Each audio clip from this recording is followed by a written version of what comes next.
The October 12th, 2020 meeting of the Seattle City Council will come to order. It is 2:01 p.m. I'm Lorena Gonzalez, President of the Council. Will the clerk please call the roll?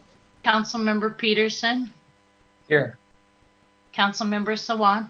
Here. Councilmember Strauss. Present. Councilmember Juarez. Here. Councilmember Herbold. Councilmember Lewis.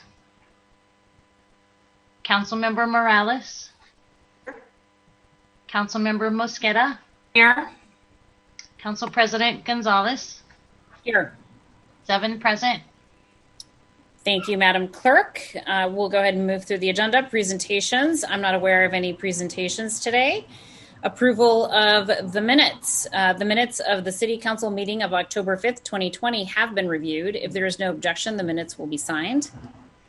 Hearing no objection, the minutes are being signed. Will the clerk please affix my signature to the minutes? Adoption of the referral calendar. If there is no objection, the introduction and referral calendar will be adopted. Hearing no objection, the introduction and referral calendar is adopted.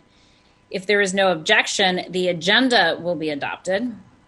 Hearing no objection, the agenda is adopted. And I will note for the record that we have been joined by Councilmember Lewis. Welcome, Councilmember Lewis. Thank you, Madam President. Of course. And when we are joined by Councilmember Herbold, I will make sure to reflect that for the record. Okay, colleagues, at this time, we will open the remote public comment period for items on the City Council agenda, introduction and referral calendar, and the Council's 2020 work program. I thank everyone for their ongoing patience and cooperation as we continue to operate this remote public comment system. It does remain the strong intent of the City Council to have remote public comment regularly included on meeting agendas. However, as a reminder, the City Council reserves the right to end or eliminate these public comment periods at any point if we deem that the system is being abused or is no longer suitable for allowing our meetings to be conducted efficiently and effectively. I will moderate the public comment period in the following manner. The public comment period for this meeting is 20 minutes, and each speaker will be given 2 minutes to speak. I will call on each speaker by name and in the order in which they registered on the Council's website. If you've not yet registered to speak but would like to, you can sign up before the end of public comment by going to the Council's website at seattle.gov/council. That's COUNCIL.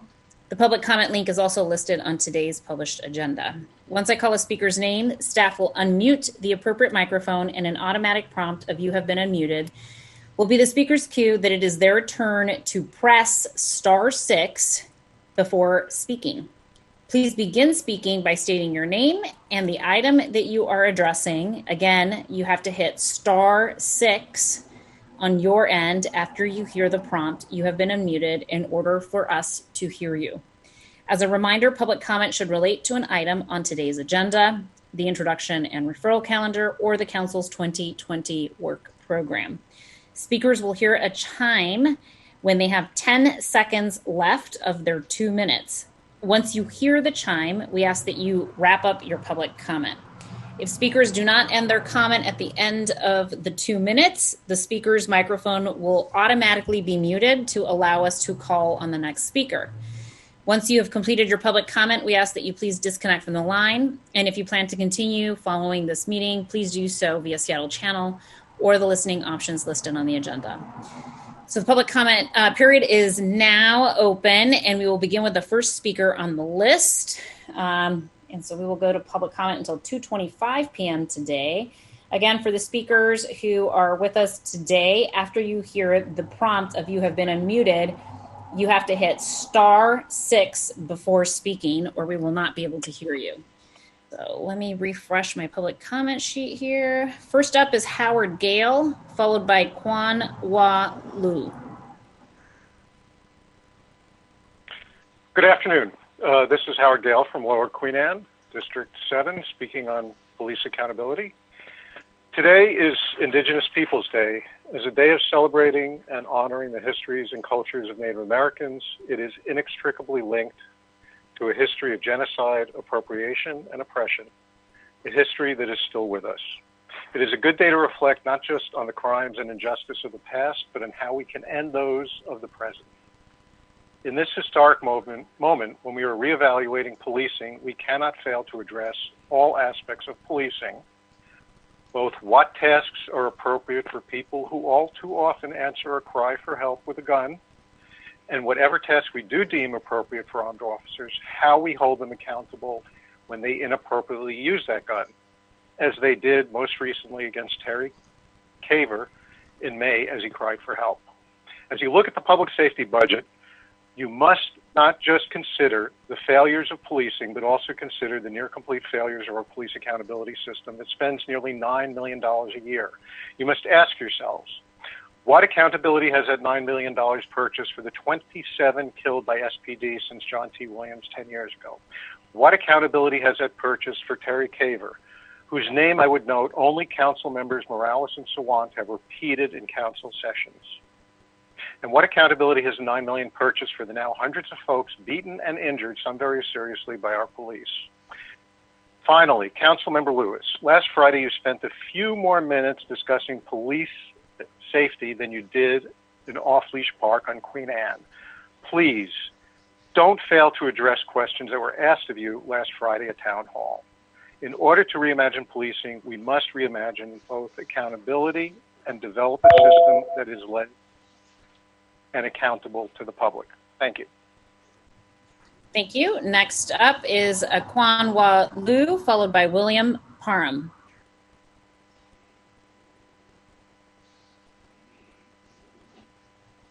Hello, can I speak? Yep, you're up. Go ahead. Sure.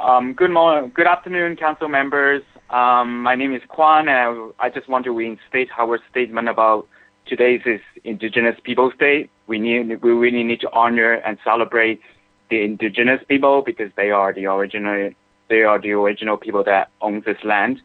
And also, you need to dismantle Christopher Columbus. Christopher Columbus is a colonizer from Italy, and there should not be a public holiday that is named after any colonizers, period. Europeans did not discover America, and also there's a way that people could honor the Duwamish people by going to real land Duwamish. It is a way for people to pay proper rent to the Duwamish people who are the people that own this land.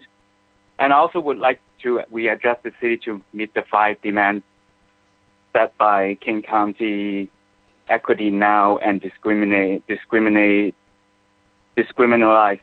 Seattle. So 1, defund SPD by 50% in the next year, and eventually abolish policing slowly.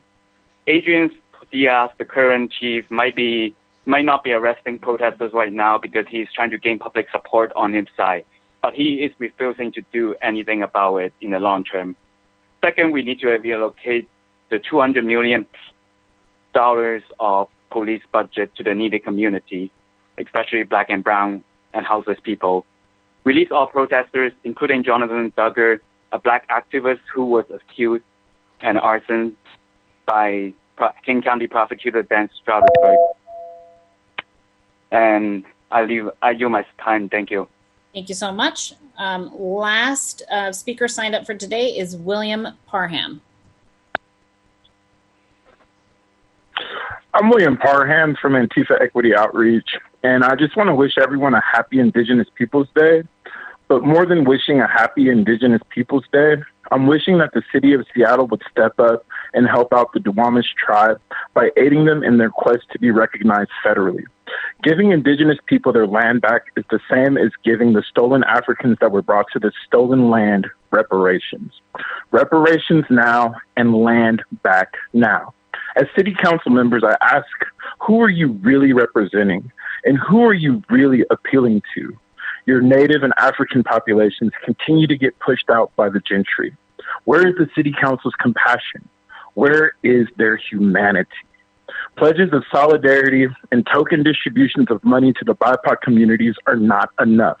We want a seat at the table. We want self-determination. As a member of Antifa Equity Outreach, I'm demanding housing first, food security, and the right to live. Instead of investing an Antifa task force and ways to suppress free speech, let's focus on ways to empower our BIPOC communities and make them self-sustainable and thriving.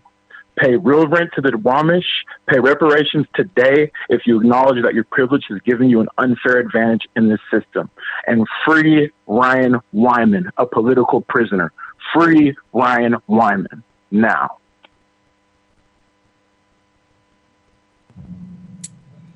Thank you for calling in today. That's the last speaker I have signed up for public comment today. So we are going to go ahead and close out the public comment period and begin on items of business on our agenda. I will note for the record that we were joined by Councilmember Herbold at 2:06 p.m. So she's been on the line for the public comment period. Okay, colleagues, payment of the bills. Payment of the bills. Will the clerk please read the title?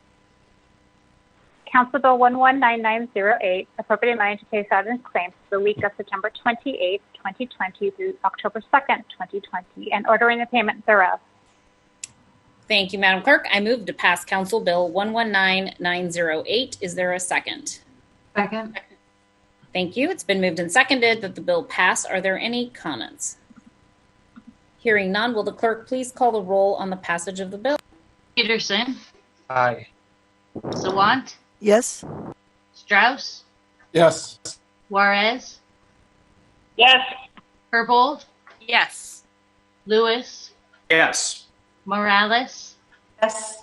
Mosqueda. Yes. President Gonzalez. Yes. 9 in favor, none opposed. Thank you. The bill passes and the chair will sign it. Will the clerk please affix my signature to the legislation?